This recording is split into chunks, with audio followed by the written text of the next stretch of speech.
the thing is that when it comes to like for example self-improvement, right? Mm. We're all very conscious about it. And do you kind of like set targets for yourself or set certain traits for yourself, saying that okay, this year I need to focus on something, that what am I going to do better in, something that my past failure kind of just is driving me toward this particular direction, and where I need to improve. Yeah, I do, and I think So before you're that, conscious about it lah. very, very conscious. I think before that, I think you brought a very good word. The word is conscious. Before that, you need to be even conscious about what's happening. So it all comes with self-awareness, right? Mm. I think, there's two groups of people. There's one people who are, very stubborn, who are not open-minded. And one thing that I learned from my mentor is about being very open-minded, right?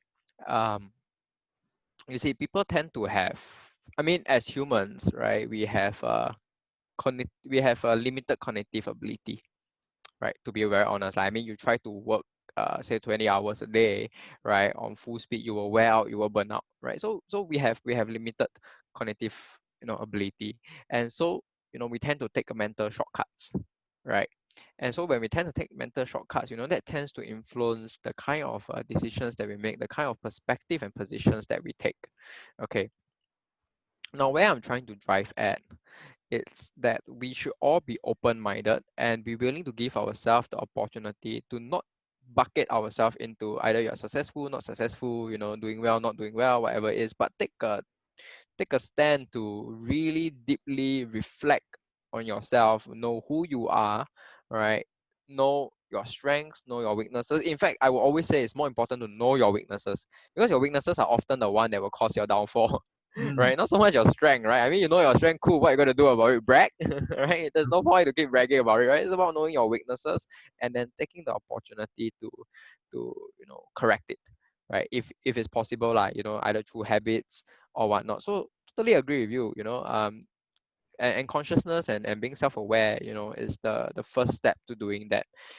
So for myself, um, I realize that with doing so many things, I tend to lack focus sometimes. I mean, as much as overall the big picture, the big the core mission, I'm very focused on it, and I'm definitely walking down that path, right? It's just that the branches, there are too many things that are branching out, and sometimes switching between one to another becomes quite tiring also, right? Mm. So I'm thinking, that maybe well, actually for 2020, my key goal was to really focus, to look at how I can kill off some commitments, because there's this saying, right?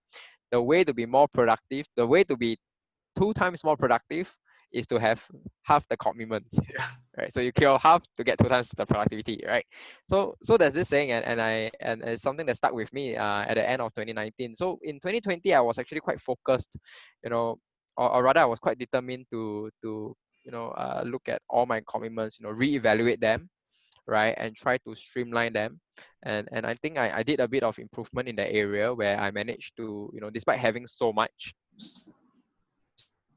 still at the same time overlapping, overlapping areas. Like for example, the work that I do with the right foundation in a non-profit think tank, where we advance the body of knowledge, that's actually research, right? And the research can also be used to publish papers, right, where I can use to build on for my own PhD.